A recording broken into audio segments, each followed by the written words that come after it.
Hello and welcome to the Be Better podcast, where we believe every area of your life has a little more potential you can tap into, and that it is completely possible and available for you to get a little bit better in every area of your life. I am your host, Alessia Scauzillo, and I have trained and worked in the worlds of business, strategy, leadership, and performance. And I am the person who believes and creates success where there appears to be ceilings. And if you are the type of person who wants to get a little better, whether it's in your personal life, your professional life, your love life, you are in the right place. It is a great day to change your life. Let's go. Excellent. Welcome back. This is the Be Better podcast. I'm your host, Alessia Scauzillo, and with me today, I have a new friend, and she goes by Alessia Sculpt on all things social media. So if you want to find this fabulous woman, that is how you find her. I'm just going to jump and read your bio, and then we can chat away. So Alessia is an entrepreneur and influencer with a mission to make the fitness industry a more inclusive and supportive space. Through her company, A Sculpt Body, Alessia creates digital low-impact and minimum equipment workout classes with the goal of improving holistic mind and body health, not rapid transformations. Let me tell you, people, there is something about incremental shifts, and this girl has got it down. A Sculpt Body's workouts aren't about achieving a certain weight, body shape, or clothing size. They're about creating space for you to feel good on the inside and relieve stress and find mental clarity and focus. They're about giving your body the love and respect it deserves by showing up for yourself. Alessia began her fitness seriously in 2011 after her mother passed away. Her mom had always been super passionate about fitness, and so exercising helped Alessia feel connected to her during a challenging time. Working out became Alessia's ultimate form of self-care, energizing both her body and her mind. Alessia saw the power of exercise and had wanted to empower as many women as possible to make movement an important part of their everyday lives and reap the benefits too. Today, A Sculpt Body community has hundreds of women who are all about achieving balance while doing workouts that truly feel good. Oh, I love it. That is such a powerful thing. Well, think about it. Like, I can remember uh before I even let you talk, I there was a point in my life where I probably, like, looking back, I I was working so hard to have a specific look, and looking back, I was like, wow, I really looked good back then. And I didn't appreciate it. I didn't feel good. And so, you know what? You can chase whatever it is that you want to chase, but if there is a disconnect between where you are and a sense of fulfillment or joy, grace, and ease, wow, there is room for it. And it's so lovely. So thank you so much for joining me on the podcast. It's such a pleasure to have you here. Thank you so much for having me. I am so excited to be here and chat all things workouts, balance, all the things that I love. Oh, it's such a thrill to have you here. And for those of you who are watching, she has this, like, my favorite color of sweater on, burnt, rusty orange, brownie, 10 out of 10. Big fan. Wonderful.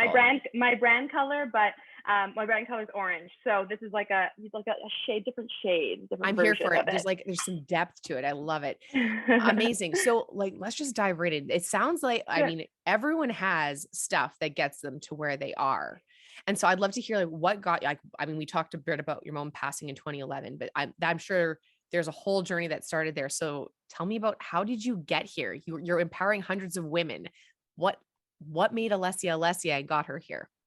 Absolutely. Well, I actually was not athletic at all growing up. I didn't play any sports. I was like the, average at best in gym class. I was the least athletic person.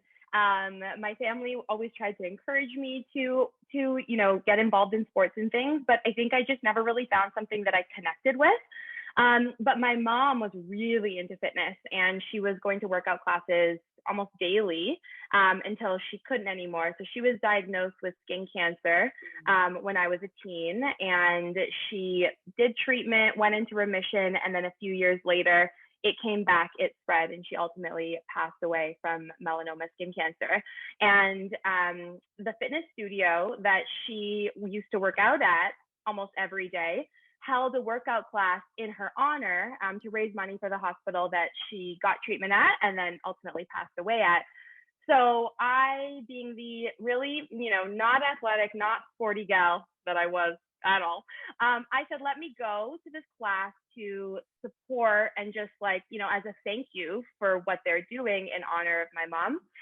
And I did this class, and it was so hard. I have like distinct memories of like gasping for air, feeling really dizzy. And all the women around me were older because my mom was 48 when she passed away. So the general, like, type of person at these fitness class, older women, 50s, 60s, and they were killing it. And I was like, this is so embarrassing. Like, I cannot believe these women are killing it out here. My mom used to do this every day. And honestly, I walked out of that and I realized like I need to make a change because I'm young, I'm able. My mom could work out every day before, now she can't. Like, how am I not like, making the most of this and really energizing my body and doing that, right? That was the beginning of my workout journey. And from there, I started going to more workout classes. I started going to the gym. And when I started my career in finance, so now I own my own online fitness platform, A Sculpt Body, and I'm a content creator and all the things, but I actually worked in finance for almost 10 years before that. I'm a CA by education and background. And when I started my career in finance, I was working out really as like the highlight of my day, like the escape that I needed, because I was working really hard, really long hours. It was grueling. It was honestly a few years where it was a toxic work environment, which we can chat about. That was really, really tough mentally. And my workouts were my feel good escape. They were the highlight of my day. They were what I looked forward to. And so when I was in finance, that's when I really got into fitness and really grew a love for it and wanted to share that with the world, with other women, and empower other women to feel what I was feeling, which was so much joy from it. And I think working out, so many people, they dread it.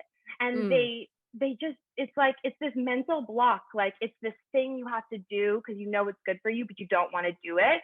And I'm on this mission to share with everyone that like it doesn't have to be that way. It doesn't have to be this scary, overwhelming, dreadful thing. It can actually be like a really fun and important part of your day that you look forward to, which is why, you don't have to do the most grueling, intense workouts ever. You can do workouts that you actually like. Like I always get asked, like, what's your recommended workout? It's like, whatever you will actually do, I love, so that's sort of how I got to where I am today. I actually left my job in finance about a year ago to pursue my fitness career full time. And now I run my business and I'm a content creator. And I've never looked back. Making the decision to leave finance and pursue fitness was one of the hardest decisions of my life. It was leaving a life of comfort, of security, financially, emotionally, all the things. I was thriving. I could have had a really great career in that space, but I knew in my heart that it wasn't for me. And I didn't really know what this other side of life was going to look like, but I knew I had to dive in. I took a sabbatical where I did both at the same time for a while, but then ultimately decided to dive fully into this life. That is incredible. And for those of you listening, if you're in a space where, you have that amazing security of a biweekly paycheck or a monthly paycheck, and it literally there's a pull to be elsewhere, there's a calling to be elsewhere, and you don't do it, you're leaving it untapped. And you might have some questions later on. And as Alessia pointed out, she could have totally killed it in finance. She was thriving. She battled a toxic work environment, but wow, what a way to bet on yourself and take a leap of faith. What did it take? Actually, let's rewind. Let's go back to where it was toxic. So your mom has passed, and is that when you start working out and you're in finance? So I was in university when my mom passed away. I was in between my third and fourth years. So I did one more year at school, and then I worked at one company for 3 years, and then I switched jobs, and that was the toxic work environment. Right. Yeah, it was a handful of years at that job. It was kind of like, if you can imagine like what, finance, like investment bank, it wasn't investment banking, it was corporate banking, but what that kind of world looks like, where it's like really high pressure. You're put on the spot all the time. You're working, really late, really early. You're always kind of on call. You're expected to respond to everything immediately. And people aren't that nice either. Like everything is like, it's said in a not a kind way. It's like mean. Getting it done now. Yeah. Honestly, exactly. I'm glad. I haven't known you that long, but you are so bright and shiny that I can't even imagine what an environment like that would do to someone who's a natural light in the world. That is It really brought me down. I'll tell you, I was not like this for a few years. It really, really dimmed my light. Yeah. I became really hesitant, really unsure of myself. I lost a lot of the confidence I had, and it's taken me a while to bring it back. Like, it was tough. And I had one boss specifically who was honestly a nightmare, and he was a big reason for how I was feeling. But I do feel like I lost a bit of me during that time, and it took a lot of work to get back to this place, not like trusting myself. I think I questioned myself a lot during that time because of the environment that I was in. absolutely. And like, I'm just going to acknowledge you for a second. So your mom passes in between your third and Mm-hmm. fourth year of university. And Mm-hmm. I don't know if anyone's ever lost someone close to them. I have unfortunately experienced a lot of loss in my life. But what it takes to show up when you're Mm-hmm. like, grief is a bizarre experience. It's bizarre. Like you can be totally fine and you can be laughing 1 second and then remember. And then I Mm-hmm. don't even know how you did it. Good for you. That is remarkable. It is incredible. I mean, everyone processes grief differently, but if it was me, I don't I don't know if I would have done year 4. I might have taken a break. And that's incredible. And you kept moving forward. So for the listeners out there, life can throw some things at you. Life can life Mm-hmm. you, take you out at the Mm-hmm. knees, take the things away from you, like the things that have been probably the most constant in your life, most Mm-hmm. likely the most constant. And wow, like you came out on the other side. Absolutely. It was really tough. And like you, I have experienced a lot of grief in my life. I feel like that was the beginning of it. Since then, I've Mm, experienced a lot more. That was the most, it was like until then, I didn't really understand that things could go that way because I had a really beautiful, loving, normal, quotes, upbringing. I was really sheltered from a lot of that, and that happened, and it was like, whoa! Like I realized, like bad things can happen to me, and I don't think I really knew that before then. mm. And since then, I have experienced a ton of grief. Um, but what I've learned is like one foot in front of the other. Like it's really like a slow process, and it's like one day at a time. And Yeah. you're in it, and you're like, you just don't even know how you could ever get past it. And it's like just one foot in front of the other, one foot in front of the other every single day. And I did take some time off. I was supposed to work. I actually had an internship the summer that my mom passed away, and I didn't do it. I just told them what happened, and I said, I can't, I need time. And then I'm really glad I did that, because I think if I had tried to push through, maybe taken a few weeks off or something and then gone back to that job, I think I wouldn't have, I think it would have delayed those feelings, and it would have been harder later. So I took 3 months off, and I really just processed, and I spent quality time with friends and my family, and I just did things for me. I did a little bit of travel, and then I went back to school in the fall, and I'm glad that I actually, paused that Mm. summer. It wasn't long, but it was still a pause. I think it's really easy to, when you're going through loss or any sort of grief, it's really Hmm. easy to just fill that time with something else. Oh And I my, think it's really important to feel it first. feel it. And it sounds like you also had prioritized connection. Mm-hmm. Yes. Yes. Yeah. That is, oh man, human connection. What a game changer. You want to Oh. change your life, get in Oh. the world of quality human relationships. Okay. So you do that. You take some time off, you finish school, you go into job 1, Mm-hmm. you go into Mm-hmm. job 2. Mm-hmm. And it sounds like what I love about the story of Alessia is that, okay, so that tragedy amongst others, but definitely a defining moment for you is your mother passing. And like you take a pause. And I mean, I don't know if this is maybe how you felt, but like for me, it would make me a puddle. And then you build yourself back up a little bit, and then you go through Mm-hmm. something, and then you have this other job, and it kind of turns you again into a human puddle, a puddle of a Oh, person. yes. Yes. And you continue to rebuild. So before we even hear the story, all y'all know right now, you can be a puddle and become solid Mm-hmm. again. So that's really amazing. So you in your second job where it wasn't so great, you became hesitant and unsure. Mm-hmm. And is that the job that you also did the sabbatical on? Yes. Okay, so Yes. walk us through this. How did Yeah, absolutely. you had energy to take on something like this and build a business when you're still like hesitant and unsure? That takes something. It does. It really does. And I really went where my energy was.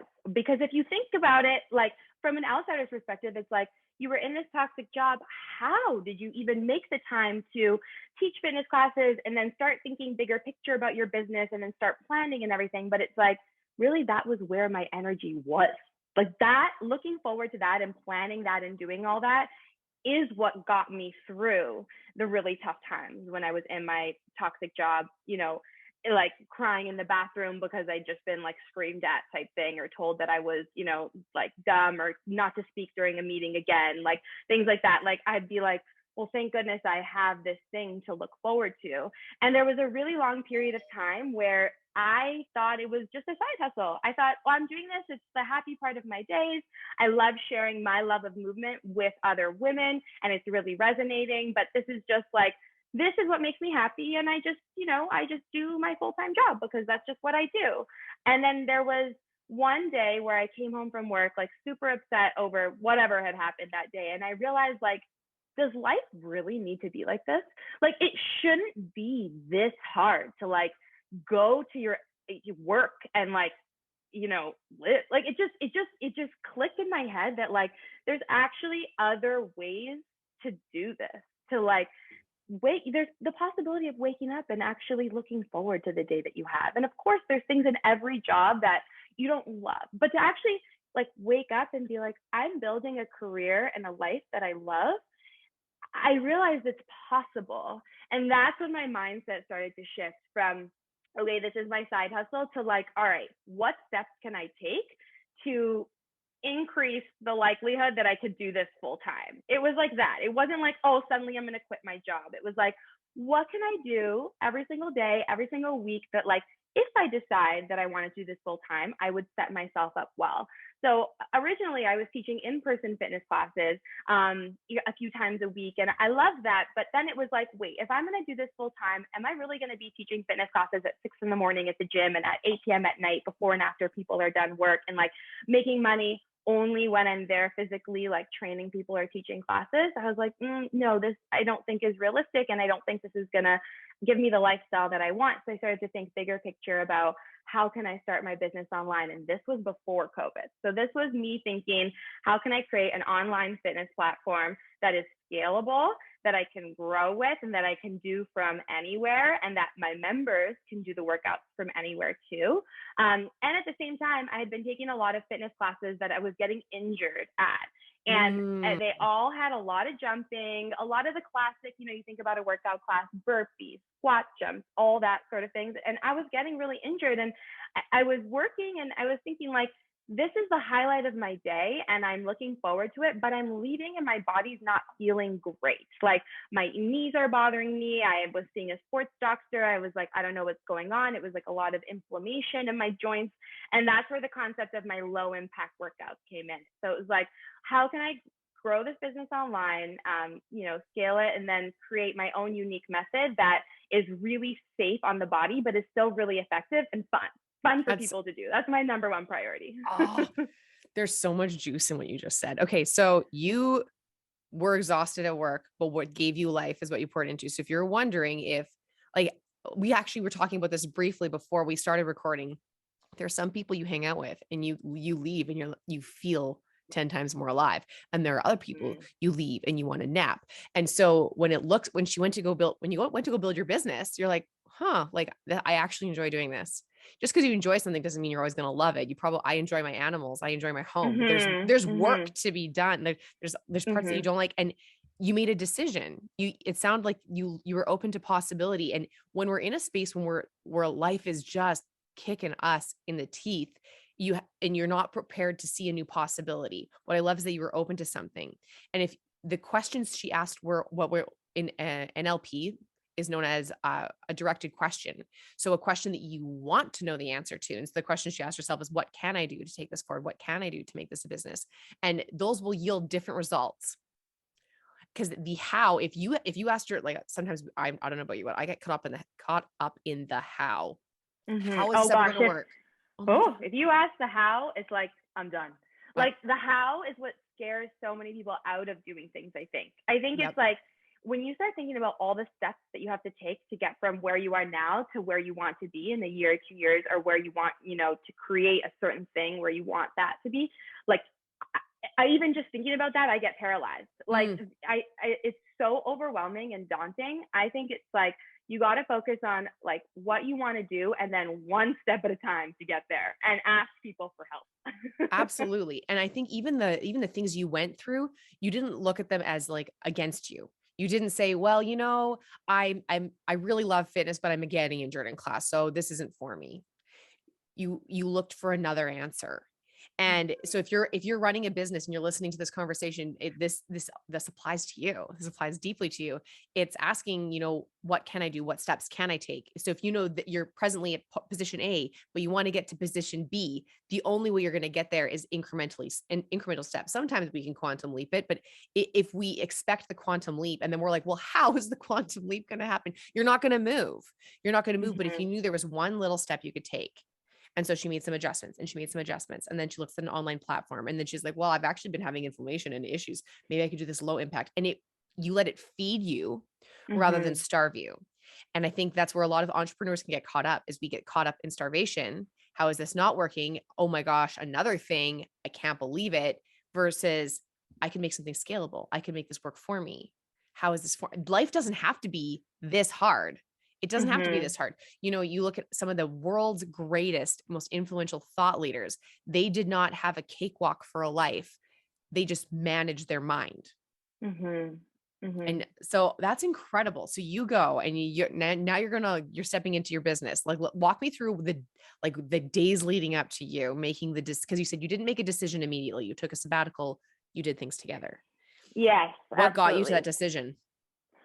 Well, I launched my business while I was working still full time in finance, and my finance work, like my colleagues and my bosses, they thought I was doing this like fun little pet project. Like, they didn't really like understand or give it any credibility. Aren't you so cute?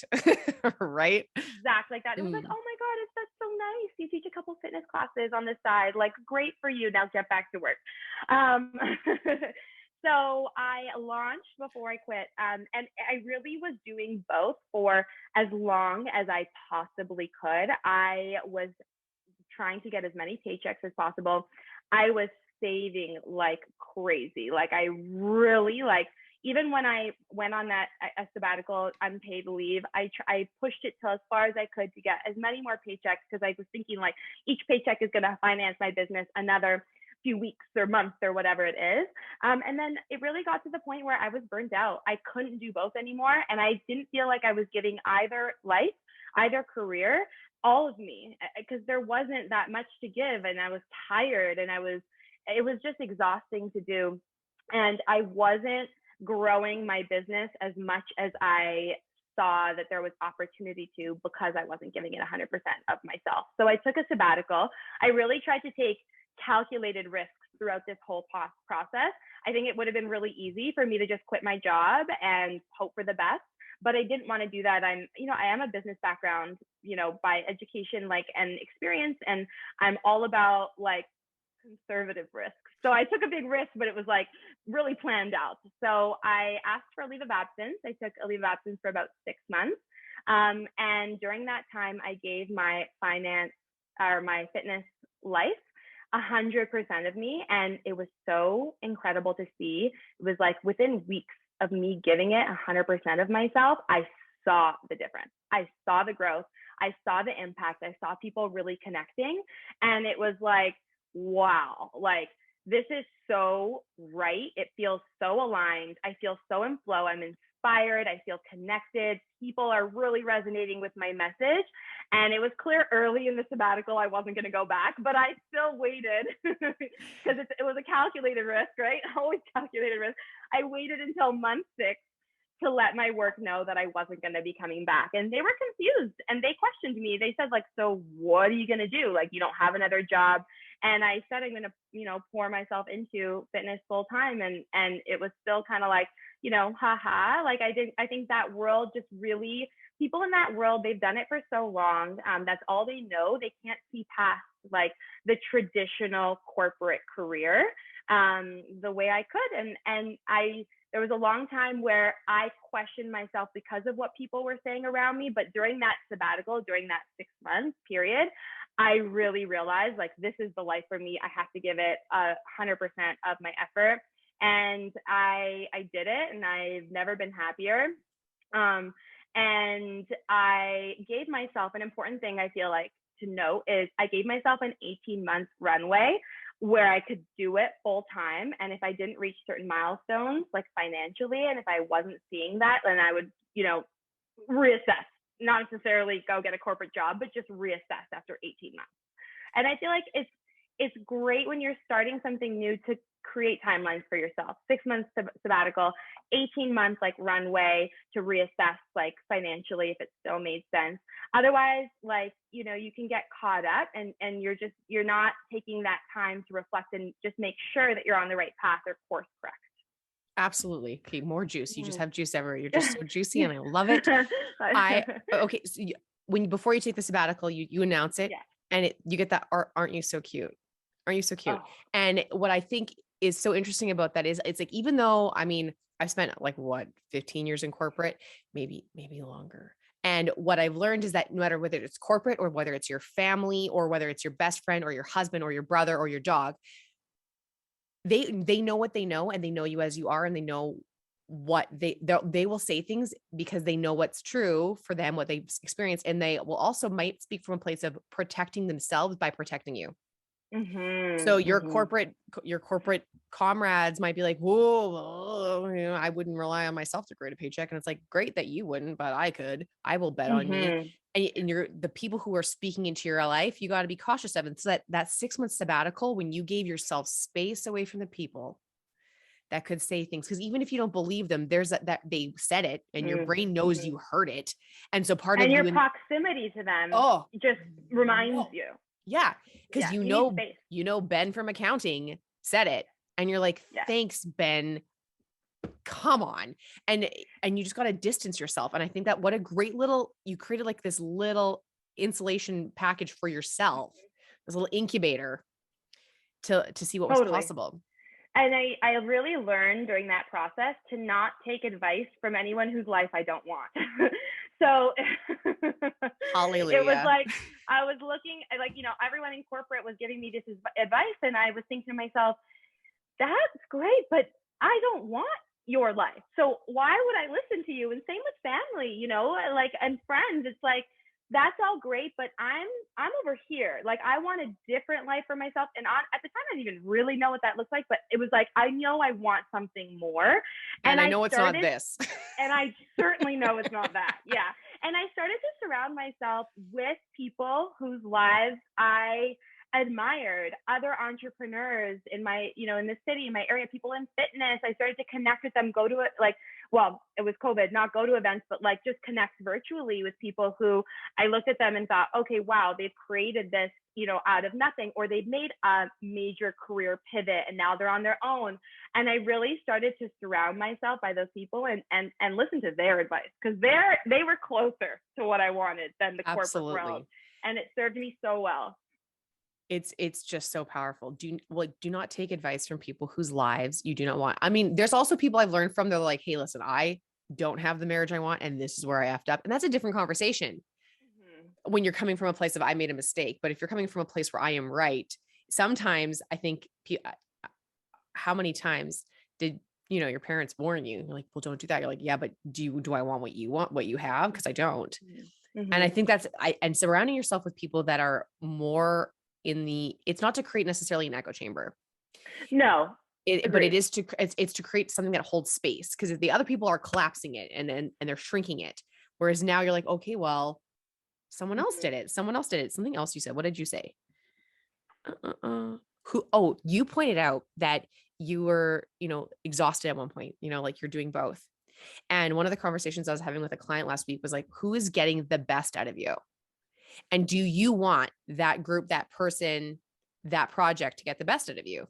If you are grinding for 80 hours a week and your husband, your spouse, your kid, your your plants aren't getting any of you. They're getting like the tail dripping ends that are like dried and crusty and not very good. Is that really what you want? And when you sit and reflect on that, you can like really create a line in the sand saying, well, actually no effing more. You you don't get that part of me. Yeah, that's exactly what happened to me. Exactly what happened to me. I was not giving my finance career a great version of me. I was not giving my business a great version of me. I was not happy at home. I was like short, stressed, like everything set me off. Like I was just, with my husband, with my friends, and I wasn't even giving myself the best version of me. Like I was just like struggling in all areas. And there came a point where it was like, no more. I have to make a choice and I got to do it now. And it was the push I needed. I think I maybe needed to get to that place in order to really like commit. Absolutely. I think most people actually need an impetus for action. You need an impetus for change. You need some kind of leverage. If there's no pressure on the lever and it's not going to move something, we'll stay complacent. I don't know about you, but I don't want to go through challenge and pain and frustration and fear of making the wrong decision unnecessarily until there's a line in the sand. And then I'm like, no until longer. You get so uncomfortable that you can't bear it another minute. Yeah. And if you're in a place where you're feeling complacent but you don't love where you're at, but you don't feel like you're going to move, find a reason to get uncomfortable. Like what would make you uncomfortable about this in 2 years if things stayed exactly the same?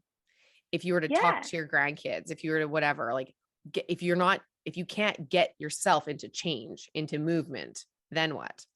Okay. I'm super curious. I want to hear more about what life is like for you now. You've done all the things, you've gone through all the hoops. Like, talk to me about what life is like for you now. What's it on the other side for Alessia? Oh my goodness. It is amazing. I wake up every day and I'm like, this is the life I want.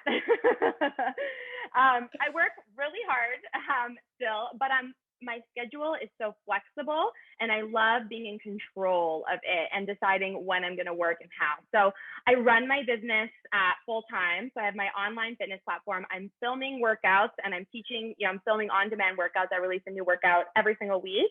And then I teach some live workouts, things like that. So I've got the fitness side of my business. And then I'm a content creator.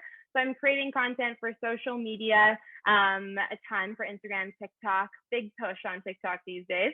And I work with a lot of incredible brands who share my values and share kind of my mission to empower women to feel their most amazing, healthy, and balanced selves. And that is where I feel like I'm different than so many fitness individuals online. I do not believe in restricting, eliminating anything in life. I feel like to be truly healthy and happy, it's about experiencing all the things that make you happy. So like, work out, eating well, sleeping, but also like going out, having drinks, spending time with your girlfriends, like traveling, like that to me is what life is all about. It's not just the traditionally healthy side. So I share that with my community all the time. I'm all about balance. I'm about living your best life. And that's the message that's really resonating with like everyday women, like who are not spending 3 hours in the gym every day, because that's not realistic, because they have lives, they have families, they have kids, they have work, Totally. And I think that's so interesting. Like, I have to restrict certain things because allergies, there's certain things I can't go on the plate, but it's like health-wise, that makes sense. But like otherwise, it's like, what if you got to enjoy life? Yeah. What if, so if you look at everything that's a living thing, like I don't see my cat worrying about whether or not he gets more or less kibble. He might get a little crazy on the treats every now and again, but he's not worried about it. And then he basks in the sun. A clam does not worry about being anything other than a clam and existing and being. And so often in the human hamster wheel in our minds, we can get caught up in what it looks like when really, we talked about this earlier, what it feels like makes such a difference. Oh my word. And it can sound so trivial. And I didn't get it. I would say I probably didn't get it until the last like maybe 2 or 3 years when I was like, oh my gosh, I can feel good. Like I can feel good. So that's pretty incredible. And and in terms of like nourishing yourself and taking care of your body, uh, if you look at the things that give you life, that make you come alive, sometimes it's a banana, but sometimes it's a chat with your best friend. And Totally. like, how are you actually nourishing yourself? What's your primary nourishment? If you looked at how Alessia was when she was in finance and like, it's no bueno, what you were in a place where it's like, well, you're not, no matter how much you worked out or how much you eat healthy, you're lacking wellness because you have this huge lack of nourishment in your life because of how things were. Totally. It's really about looking at it from a holistic approach, every area of your life. And that includes relationships, that includes how you spend your free time, hobbies, food, workouts, it includes everything. And I am so about, in fact, I'm really about focusing on feeling good in every single way. I just finished a 14-day feel good challenge. So yeah, I literally called it that, 14 days of feeling good, because the whole idea was to wake up every single day and ask yourself, how do I feel today? How do I want to feel today? And what steps can I take to get me there? So sometimes you wake up and you're like, I feel tired. I feel not my best. So, okay, what's going to make me feel good? Is it a workout today? And I would have options, a light workout, a harder workout, or is it calling my friend and chatting about something that's on my mind? And then on other days, it's like, I feel amazing and I'm going to do the hardest workout. And on other days, it's like, I don't feel my best, but I think I'm just being lazy. So I'm going to actually do a workout today. So it's really about tuning in and actually like thinking about what's going on and making decisions that are going to have you feeling like your best, most energized, happiest self. That is what balance looks like in my world. I'm like, Yes. oh my God, when we hear balance, sometimes we think even, we think still, and it can be still. But what if balance was, if an organism's constant pursuit is homeostasis, there's always movement. And that is the biological wheel of balance, is your pursuit of homeostasis. So if you look at what Alessia just talked about, she literally did, you kept nothing superficial. Like there are days I wake up, I'm like, I'm tired, but I'm tired because I'm just meh. I'm not feeling it today. And tired, meh, not feeling it today is for me more of an indicator of a lack of fulfillment or a lack of something to look forward to. And it tells me a couple of things. Like, I mean, check yourself. Like, is it like, what do you actually need? Are you being just difficult? Did you see something you didn't like? Did you not express a feeling? Whatever. But then it's like, well, is that really how I want to stay? Because there's times where I need to, the only access to changing my state is moving my body. And so I think that is so powerful. Okay. So can you tell us, okay, I mean, you high leveled it, but like what 14-day feel good challenge, how did this roll out? What did it work like for you? What was some of the feedback you got? I'm so curious. So it's actually the third time I've done this type of challenge. It's called 14 Days of Feeling Good. I did it twice last year. And then once we just wrapped it on Sunday. And this was literally me, like last year when I brainstormed it, was literally me being like, I want to bring my community together, but I hate fitness challenges. I like traditional fitness challenges where you have to work out every day for 14 days or 30 days. You have to eat certain things. Like, I don't know about everyone else, but when someone tells me I have to do something, it's the last freaking thing I want to do. So I am all about taking the pressure off and just really listening to what I want, not what anyone else is telling me, not what, that person's saying on social media or this person's saying. It's like, really, what do I want? And I want to feel good. And it was as simple as that. It's like, let me bring my community together so we can all feel good. No pressure situation. Work out some days, don't work out other days, do whatever you want, but a little bit of guidance in that. So I would have like casual workouts, intense workouts, and feel good options to be able to incorporate. And it's just this whole thing of like, it doesn't have to be that serious. Like nutrition and wellness, it just doesn't have to be that serious. You don't have to do it no matter what. You don't have to like just take it so seriously, I guess. It's like, it could be fun, and let's just do it together as one community where we're all on the same page and we're all connecting with each other, checking in with each other too. So every day on social media during this challenge, I call it a challenge, but it's actually a non-challenge. I would ask my community, how do you feel today? Like we would actually start a conversation. So it's like, you're connecting with other people and really feeling fulfilled more than just waking up, doing your workout and moving on with your day. And it really just incorporates really well into my whole idea of wellness, which is balance. It's no sacrifices. I actually have an entire campaign, hashtag no sacrifices. Last year we started it. It was no sacrifice summer. And now we're just running it year round, no sacrifices, which is do what makes you happy. Don't make any sacrifices in your life, but actually really listen to what that means for you. Totally. Cause you can reframe a sacrifice, right? For me, there's going to be certain things that I'm just no longer, that don't serve me anymore. Mm-hmm. And maybe it's an old habit.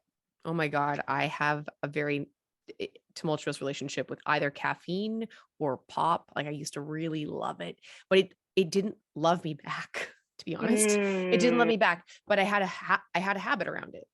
And so when I first recognized it wasn't doing me, I was like, oh my gosh, I have to give it up. And it felt like I was losing something.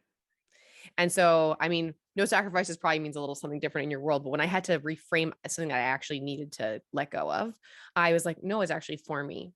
And so if you need to flex the word sacrifice and make it look a little different for you, or be okay with participating in everything and anything that serves you, I think that'll change your life. I actually think, yeah. And I think you hit the nail on the head is like, what does no sacrifices mean for you? Like for you, it would actually be a sacrifice to be indulging in your caffeine habit, because then you're not feeling your best, right? You wake up and you have a coffee and then you're feeling jittery or whatever it is, maybe anxiety, all the things. And that's actually a sacrifice for you, because then you can't be your best self in every other area of your life. Yeah. What is the cost? What is the cost of that choice, of that behavior, that habit? Yeah. Let me tell you, liquid B vitamins have changed the game for me, people. Like, you want to be a bright, shiny human, look a little polished, feel really good. That changed. It's not for everyone, but I did not know what I did not know. And like the habits, they really did. It was a cost. It was a sacrifice. It literally took me out of the game. And I was borrowing something from the future that wasn't there. And rather than tapping in and tuning in, checking with my body, like why am I drinking this? Why am I having this? And it'll take you out. It's so fascinating. That is so fascinating. Alessia, you are a dream of a human. I am so grateful that you are on here. What was something else you said? We talked about nourishing yourself. Oh, circling way back. We're going to go in the way back machine. You talked about calculated risks. And just because I think that also comes forward to when you currently do non-challenges or whatever else, whether it's a patron who's going to join a challenge or a non-challenge, or whether it's you making a decision, knowing how to make a decision. Like what, if you understand, it sounds like you really knew that for you to feel confident in pursuing this, and rather than getting locked up in the thought train of self-destruction, you made some choices. Like, okay, I'm going to save, I'm going to do this.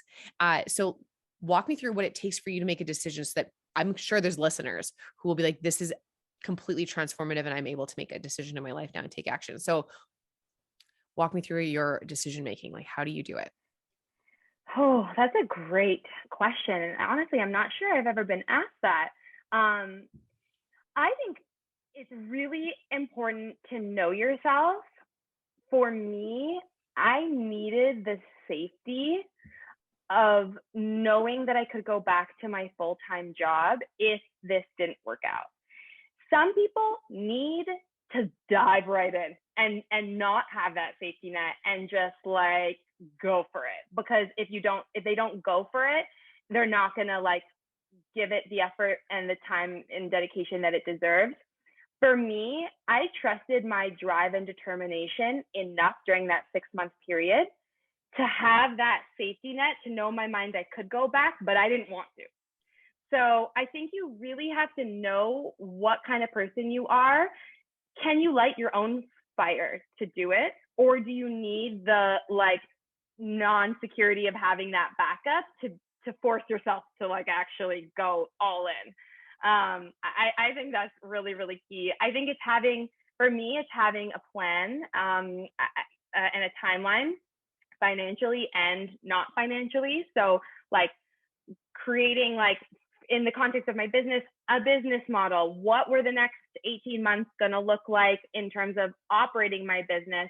And then the financing side. And then also, what was the financial side going to look like in my personal life? Because, of course, I was investing so much in my business. It was tough, especially like, going from the stable biweekly paycheck to not having a clue when you're going to get paid next. And I still, to be totally honest, I have not paid myself a dime out of my business. Every single dollar I make in my business, I reinvest back into it. And that's okay, because that's the phase that I'm in. But it is tough for me. The plan and the safety net and the backup were all really, really important.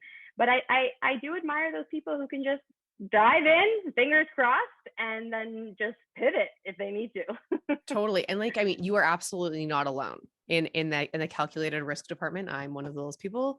And also I believe Elizabeth Gilbert is. I read one of her books and I was like, oh, so you just made it work. Some people moonlight it, right?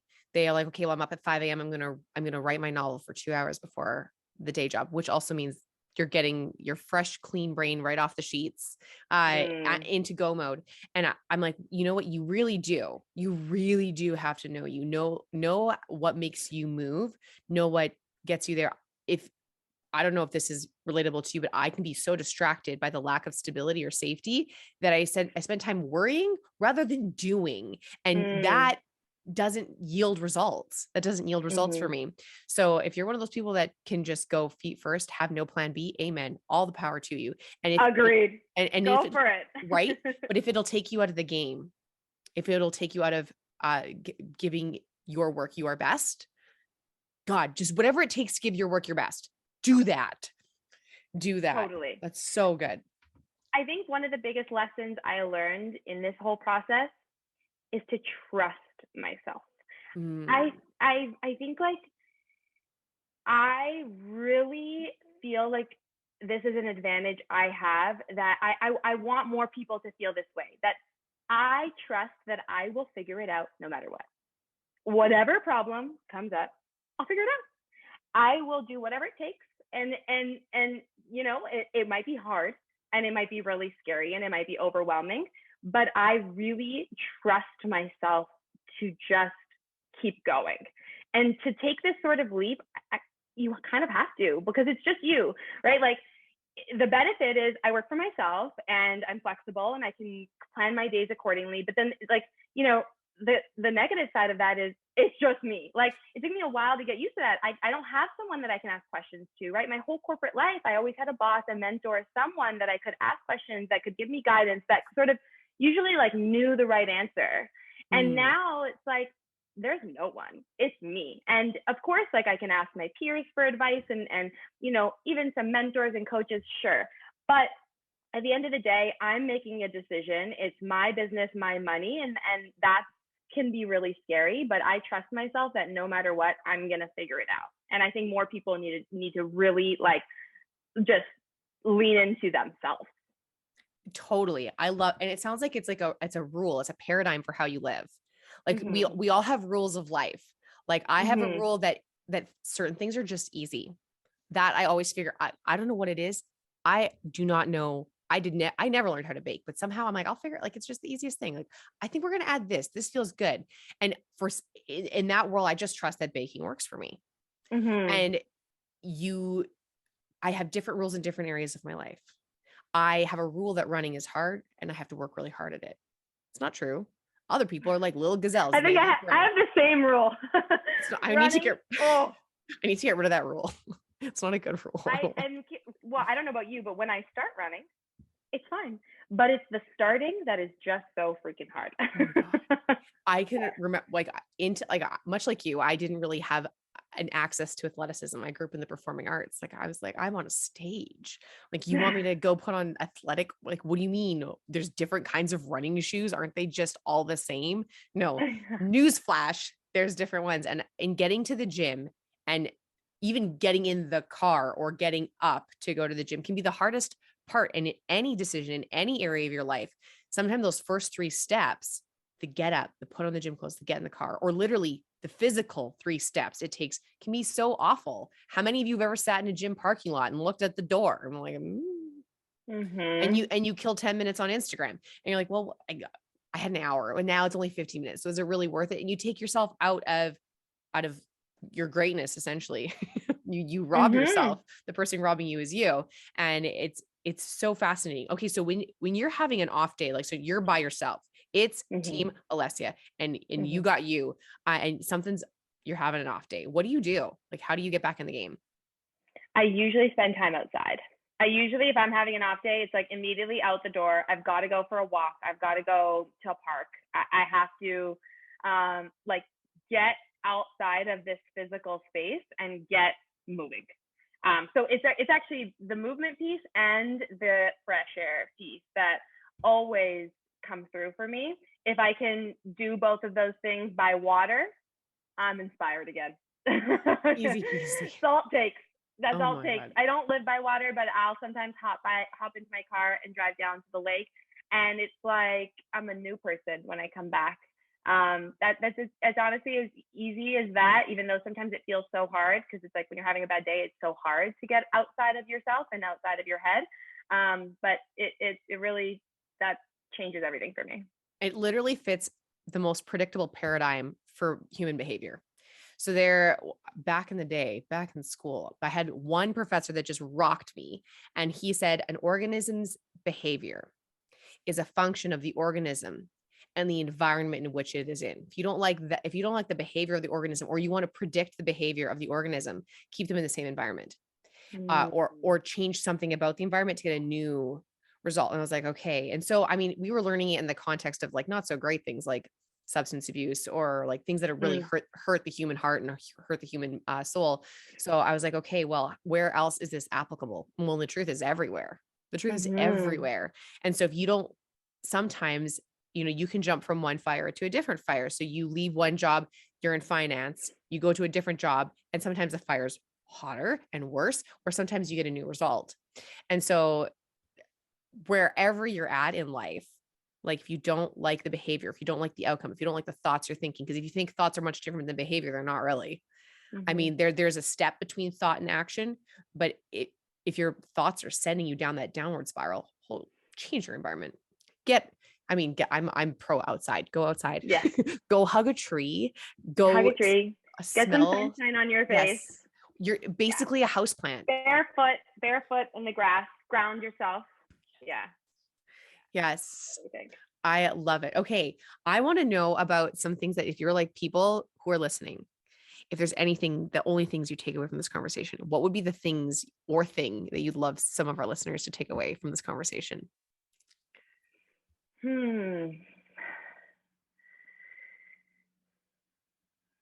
That's a great question.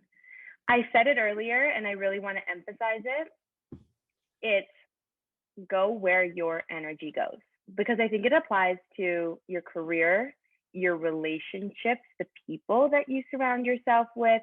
It applies to everything in life. What lights you up? What makes you feel really good? What has you walking away feeling like, I loved that so much?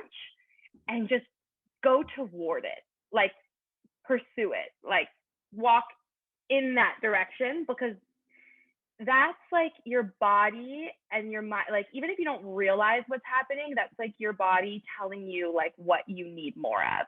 And I feel like I did it in my career, and I'm really trying to do it in every other area of my life now. I'm like, wow, it worked so well in my career. Like, I just really, I'm like, it works. So like spending time with people and thinking, did this make me feel really good or not so much? Because if not so much, maybe I don't want to see them again. Even if they want to see me, maybe I shouldn't do that. Or maybe I should just distance myself a little bit, I really try and have that be like the guiding light in my life, is like, what is my energy telling me, and listen to it. Where do you come alive? Where do you come alive? Where do you That is so powerful, because the truth is there's going to be like you know what, if you're not coming alive there, someone else will. Like it's not there. Not everyone's going to love, teaching fitness. Not everyone's going to love designing a home. But what brings you, like literally what brings you joy? The joy of it. It sounds cheesy, but it's like, it's true. It's true. We don't think about that. Sometimes we just do. We just do every day. And it's like, no, but why can't we be joyful in most of what we do? Some things, okay, some things are annoying, fine. But why can't we find joy in most things that we do? We only have one life. So why would we go through it and live without feeling happy? Like, that's what I want. I want everyone to feel their happiest, most joyful, healthiest selves alive. And there's so much reason, so much opportunity and understanding to get that there can be whatever is going on in the world, and you are in the world. You are not of this world. Like, you can still be like, you know what, life, there's some stuff that's going on. But when you read a book like Man's Search for Meaning, and Viktor Frankl can come out of that the way he did, it's like, well, perhaps I too can have a little bit of joy, a little bit of happiness in my life. And it's so interesting that I think there's a lot of people who, you said the do part, we just do, we do. And how much of that is repetitive? How much of that is just on autopilot? And we so much. And so when joy becomes a habit, love becomes a reflex. Not my words, stolen from someone, cannot recall who they are, who it was. That. But if you do things that are habitually creating joy in your space, imagine if the world had a little bit more love, like what would it be like? What if you loved your job? What if you loved your coworkers? What if you loved vacuuming? Like, what if you loved it? What if you're like, wow. And love doesn't, like, it can be deep appreciation, love, joy, appreciation. They kind of all feel in the same realm for me.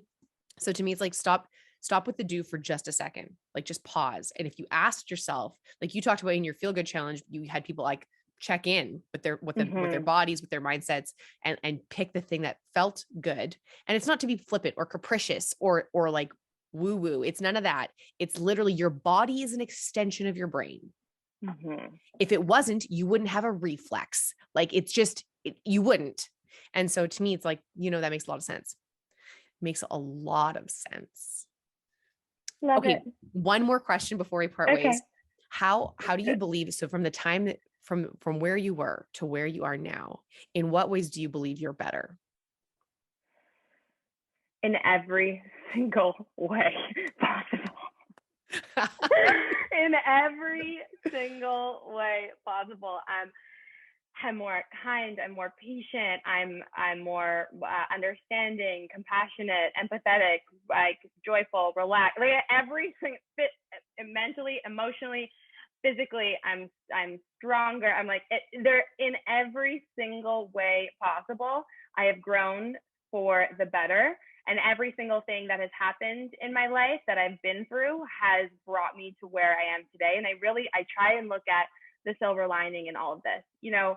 Obviously, I was really, when my mom passed away, it was extremely difficult, and I wouldn't wish that upon anyone, not even myself. However, it was the catalyst to where, like, I am today. That was the first thing that happened to me that, like, really rocked me, that made me think about a different way of living. And I today am so happy in my life and grateful for everything that has led me here today, even the really, really hard things. So yeah, I mean, it's like, I wouldn't even recognize myself, I think, if I met myself from 10 or 15 years ago, honestly. Yeah. if current you met 15 year ago you, or even actually, it would be for you. I would have been 15. I'm 30. Would have been, yeah. There you go. Yeah. Or even even 12 years ago when the big things happened, it's like, wow. If you got to talk to that person and be like, listen, Alessia, this is who you get to be now. I'm pretty sure that version of you be like, that's, first of all, they probably ask how. And second of all, they'd probably be really proud. I think so too. I like to think so. Yeah. I think it'd be unexpected. the twists and turns of life, they would be very surprised. But I think so too. I like to think so. That is amazing. Okay. Anything else? I would love for people to be able to find you. I will, of course, add it to the show notes. So for those of you who are like, I'm driving right now, don't worry about it. We got you covered. But where can we find you and how can we get to be a part of all that you're up to? Absolutely. On social media, on Instagram and TikTok, I am at Alessia Sculpt. And then my website is www.asculptbody.com. And I have a 7-day free trial. So you can try my workouts for free for 7 days. No obligations, totally risk-free. See if you like them. They're great. I promise. I think you'll like them. And I hope to see you on social or on my site soon. Excellent. Well, thank you so much for being a part of the show today. I can't wait to watch you continue to grow and do the rad shit you're up to. Amazing. Thank you so much for having me. I really, really appreciate it. Thank you. If this podcast has landed with you, served you, provided value, or you believe you know someone that it will do that for, please share it, leave a review. Thank you again so much. I cannot wait to see you next time. Take care.